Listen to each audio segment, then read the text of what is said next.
مسه الخير منوعا إلا المصلين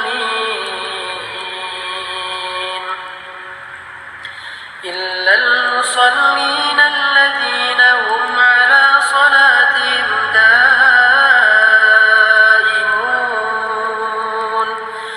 والذين في أموالهم حق معلوم للسائل والمحروم والذين يصدقون بيوم الدين والذين هم من عذاب ربهم مشفقون إن عذاب ربهم غير مأمون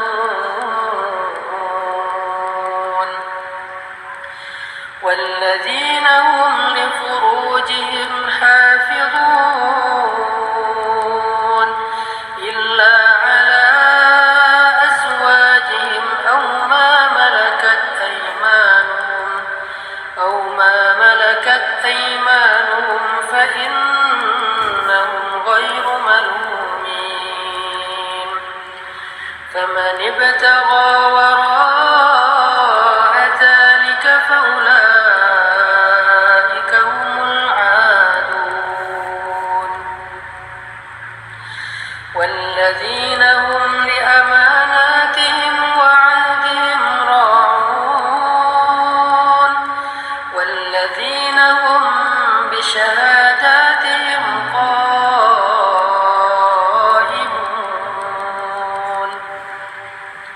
والذين هم على صلاتهم يحافظون أولئك في جنات مكرمون. Sadaqallahul Adzim. Teman-teman yang dirahmati Allah Subhanahu wa taala, itulah salah satu paragraf di dalam Al-Qur'an yang menjelaskan tentang fiqhul masyair, fikih perasaan. Bahwa Allah Subhanahu wa taala menjelaskan manusia itu secara jiwa atau perasaannya, lebih tepatnya mental atau perasaannya itu pada dasarnya labil. Allah menggambarkan labil ini dengan istilah halua. Dia tuh mudah sekali berubah dan mudah sekali terguncang. Ketika dia dikasih kesusahan, dia menjadi berputus asa, berkeluh kesah, melemah, dan ketika diberikan nikmat, dia menjadi orang yang lupa diri, kikir, sombong, angkuh, dan sebagainya. Itulah sifat dari mental manusia yang labil, yang halua kalau dalam bahasa surat Al-Ma'arij. Kalau dalam bahasa surat An-Nisa itu diistilahkan dengan muzabzabina baina dzalik, terombang-ambing, nggak stabil gitu. Kita bisa rasain sendirilah gimana mudahnya mental kita drop. Kadang-kadang pemicunya kecil, sederhana, tapi langsung tersulut, akhirnya terbakar. Hanya gara-gara orang klakson, kita jadi marah. Hanya gara-gara orang salah belok, kita jadi marah. Hanya gara-gara orang telat jalan ketika lampu hijau, kita jadi marah. Hanya gara-gara orang ngedim pakai lampu sorot, kita marah. Dan marahnya kita kadang-kadang yang rugi bukan orang itu, bukan orang lain. Yang rugi diri kita sendiri dan orang-orang yang semobil dengan kita di jalan. Di rumah juga kayak gitu. Kita sering marah itu dengan pemicu-pemicu yang kecil. Hanya gara-gara pasangan kita wajahnya mungkin lagi nggak terlalu ceria, kita jadi bete. Hanya gara-gara mungkin anak kita bangun tengah malam, kita jadi bete. Anak kita rewel, kita jadi bete. Salah ngomong seorang pasangan, kita jadi bete. Itu yang disebut dengan jazua, halua, mudah sekali untuk drop. mudah sekali untuk bete, mudah sekali untuk kepancing, mudah sekali untuk marah, mudah sekali untuk apalagi tersinggung, sakit hati, baper, dan seterusnya. Itulah yang disebut dengan halua jazu, berkeluh kesah. Sebagai ibu, aku selalu memberi perlindungan optimal. Nutrilan Royal, lebih tinggi fosfos, DHA, dan omega, dukung ibu siapkannya jadi pemenang. Winner is Bima! Nutrilan Royal, bekal untuk menang.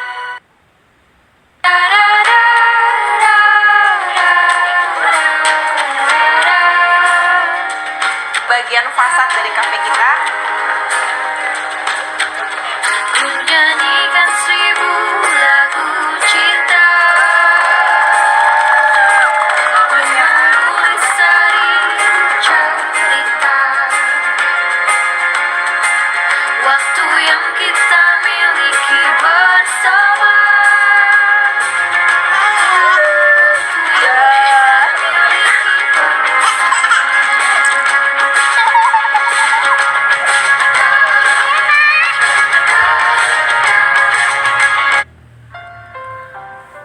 Di sosmed apalagi? Namanya orang, followers. Saya posting tilawah Al-Quran aja ada yang dislike. Padahal yang diposting itu bukan konten-konten yang kontroversi, bukan. Tilawah Al-Quran. Ya mungkin dia dislike karena menurut dia saya ada yang salah baca mungkin, atau ada yang nggak fasih tajwidnya, Allahu alam. Tapi ya itu kadang-kadang bikin kita ngerasa kayak sedih gitu. Itulah sifat dari mental manusia. Mudah banget kepancing, mudah banget terluka, mudah banget kegores. Sampai para ulama mengatakan hati kita itu kadang-kadang lebih rentan daripada kaca. Jadi kalau kaca aja kemana-mana, kita kalau bawa itu selalu dikasih stiker fragile. Karena kita hati-hati menjaga kaca-kaca yang mudah pecah itu, maka hati kita lebih rentan dari itu, lebih fragile dari itu.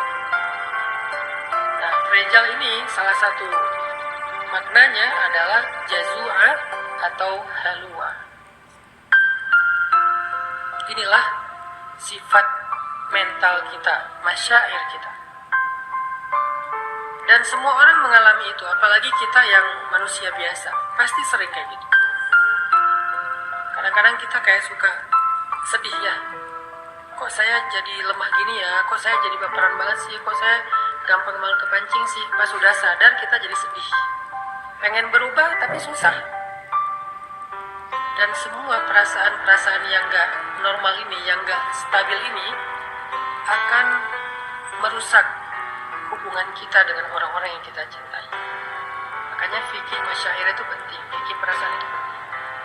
Labilnya kita membuat hubungan kita dalam pekerjaan dengan partner kita, dengan teman-teman kita itu jadi nggak mudah.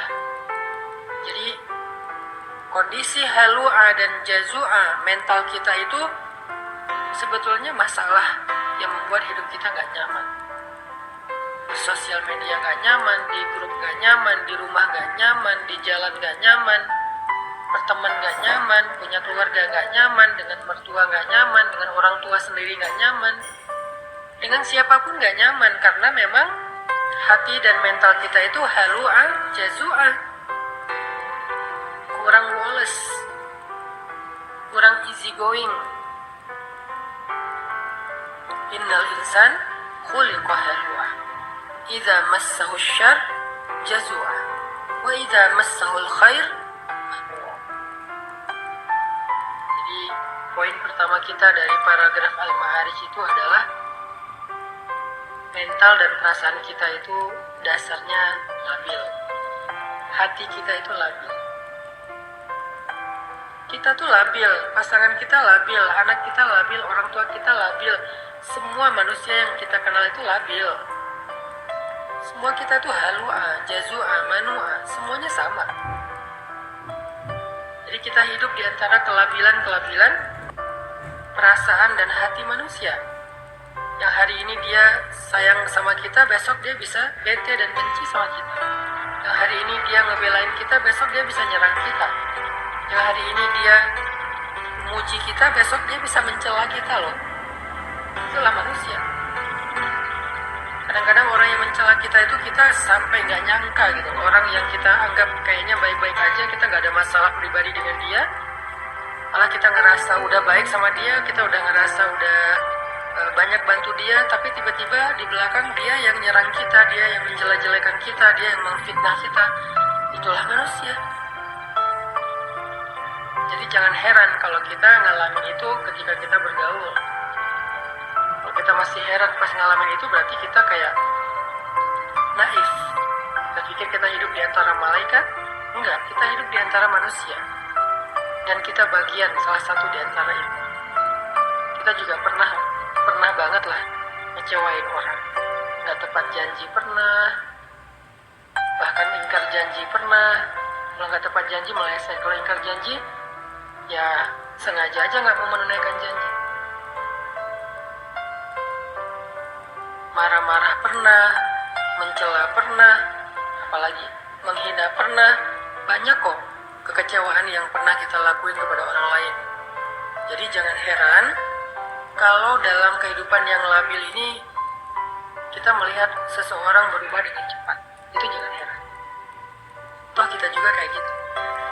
Makanya karena Allah tahu kita diciptakan dalam kondisi mental, perasaan, dan hatinya itu labil, gampang terbolak-balik.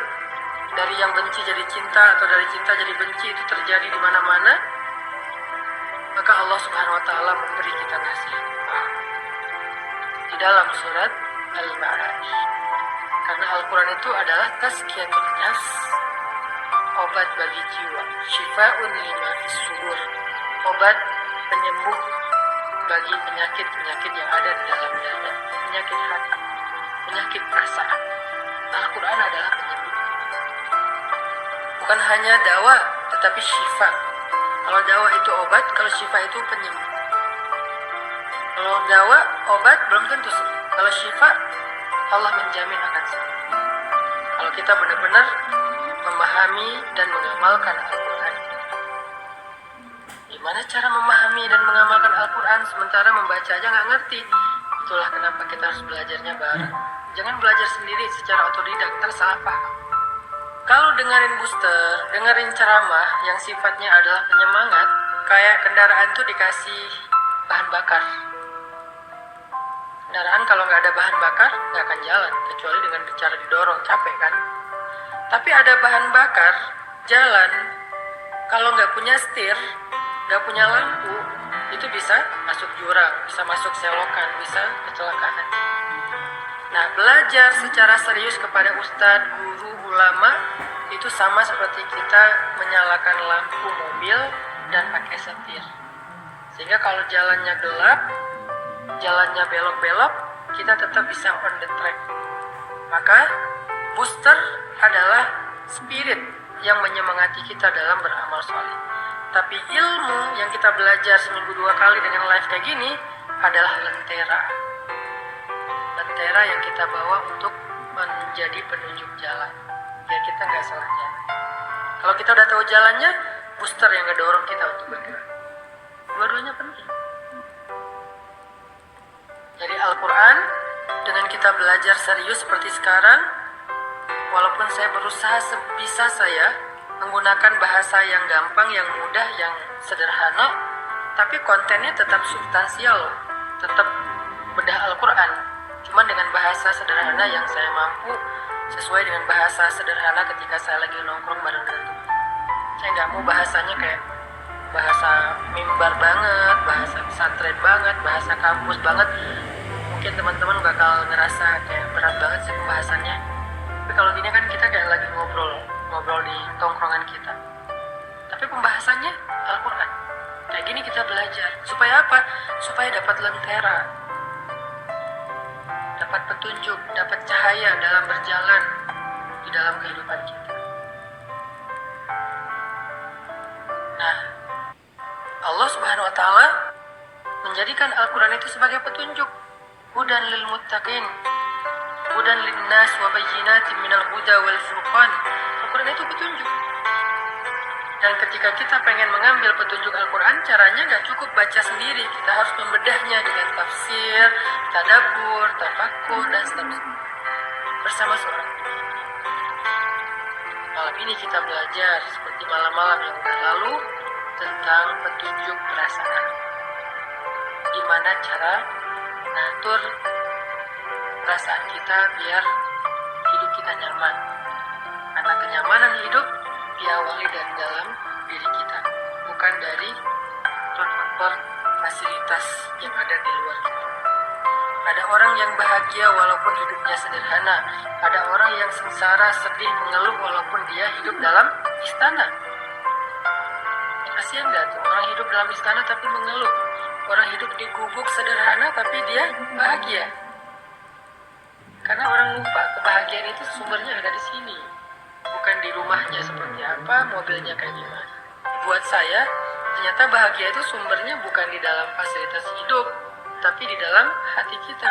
Selama hati kita bisa dibahagiakan, maka kita akan merasa cukup dengan apapun. Jadi, kalau pengen bahagia teman-teman, yang pertama harus kita rawat itu adalah hati dan perasaan kita, bukan tubuh kita. Tubuh kita perlu dirawat, iya banget, tapi itu bukan yang paling utama. Itu perlu, tapi ada yang lebih perlu. Kalau pengen hidup bahagia itu, belajarlah merawat hati dan perasaan kita, jiwa dan mental kita. Dan gimana cara ngerawat hati dan perasaan jiwa dan mental kita? Bukan dengan skincare, bukan dengan kendaraan baru, bukan dengan aksesoris, bukan dengan fasilitas hidup. Jiwa dan perasaan kita itu dirawat dengan iman, memperbaharui iman. Bukan dengan jalan-jalan, Ustaz. Bisa, tetapi enggak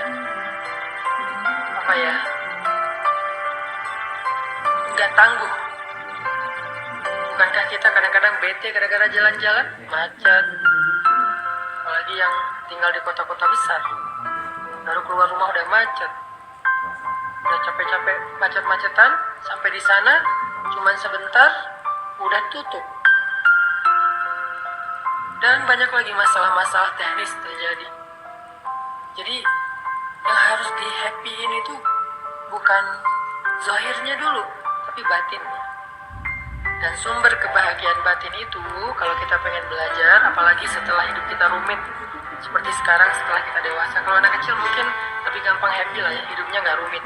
Tapi setelah kita dewasa, hidup kita udah rumit, kita butuh solusi ekstra. Kalau anak kecil sekedar bisa main aja udah happy dia.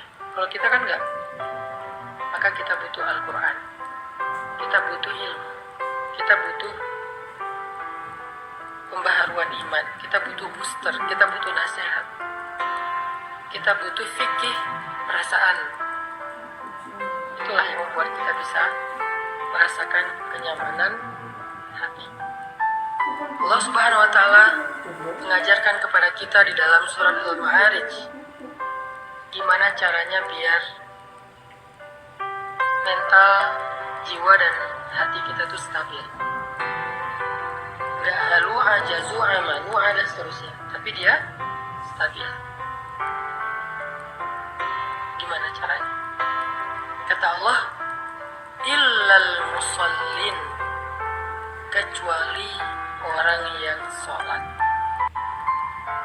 Pada dasarnya manusia itu labil, dikasih ujian labil, dikasih nikmat labil, dikasih ujian ngeluh, putus asa, dikasih nikmat lupa diri, sombong, dan seterusnya, kecuali illal musallin, orang yang sholat.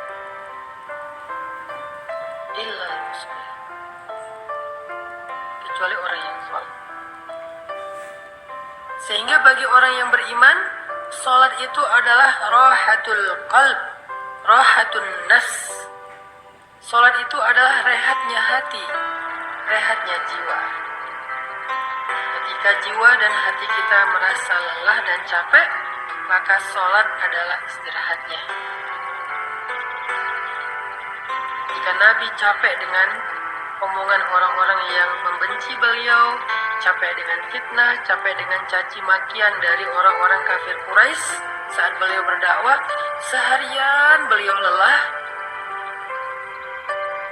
Sampai di rumah beliau ketiduran karena capek, maka Allah membangunkan Nabi. Nabi tidur untuk istirahat fisik, istirahat badan. Beliau tidur. Nah, kalau badan kita udah capek, kita tidur. Itu istirahat badan, istirahat zahir, fisik. Tapi Nabi belum istirahat batin. Karena walaupun tidur, hatinya masih sedih. Walaupun tidur, hatinya masih kecewa, masih marah. Makanya dalam keadaan tidur itu Allah membangunkan Nabi. Ya ayyuhal muzammil. Wahai orang yang sedang tidur dan berselimut, yang hatinya masih gelisah, yang hatinya masih lelah, yang hatinya masih sedih dan kecewa, yang hatinya masih marah. Ya ayyuhal muzammil, qumil laila illa qalila. Bangun dan sholatlah di malam walaupun cuma sebentar. Kenapa? Karena tidur itu istirahat fisik, tapi sholat itu istirahat jiwa, istirahat batin. Sehingga kalau batin dan jiwa kita merasa lelah, capek, lemah, kecewa, marah, labil dan seterusnya, dia butuh istirahat, dia butuh hiburan, dan hiburannya as-sholat. Di surat Al-Ma'arij Allah bilang, obat jiwa itu adalah illal musallin, kecuali orang yang sholat. Di dalam surat Al-Muzammil Allah mengatakan, wahai orang yang lelah, wahai orang yang sedang tidur, wahai orang yang sedang sedih, kecewa, yaitu Rasulullah SAW, kumil laila illa qalila, bangun walaupun cuma sebentar, sholat. Itu obat jiwa bagi orang yang beriman. Dan Nabi SAW bersabda, ketika Nabi dalam keadaan sedang lelah jiwanya, lelah hatinya, lelah perasaannya dengan semua omongan-omongan orang Yahudi dan orang munafik di kota Madinah, maka Nabi SAW menyuruh Bilal untuk azan agar beliau dan sahabat bisa sholat untuk bisa mengistirahatkan hati yang lelah. Apa kata-kata Nabi? Arihna bis sholah ya Bilal, istirahatkan kami dengan sholat wahai Bilal. Istirahatkan kami dengan sholat wahai Bilal.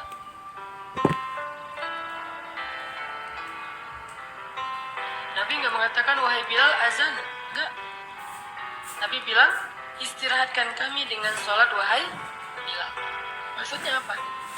Jiwa kami capek, hati kami lelah, perasaan kami terganggu, mental kami sedang lemah. Maka istirahatkanlah jiwa, mental, perasaan, dan hati kami wahai Bilal. Azan maksudnya. Dan Bilal faham, sehingga akhirnya Bilal duduk langsung Allahu Akbar, Allahu Akbar, azan. Hayya 'alas shalah.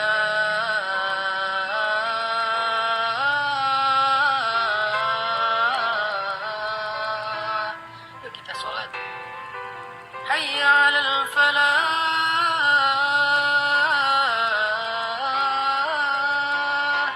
Yuk kita memperoleh kemenangan, kebahagiaan, keberuntungan.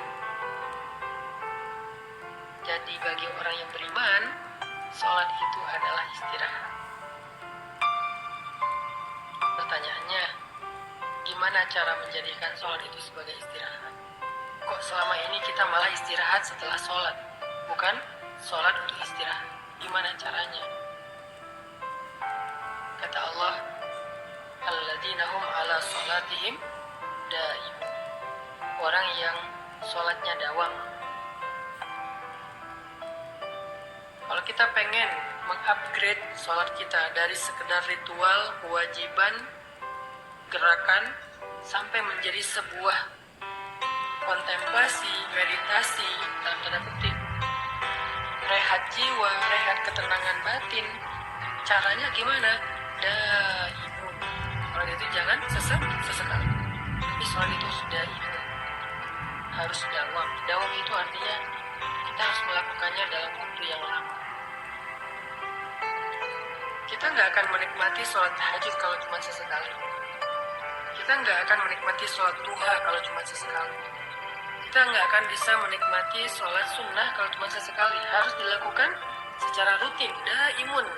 Nanti setelah dawam dalam waktu yang lama, Allah akan berikan kepada kita nikmatnya ibadah itu. Allah akan berikan kepada kita kenyamanan dalam ibadah itu.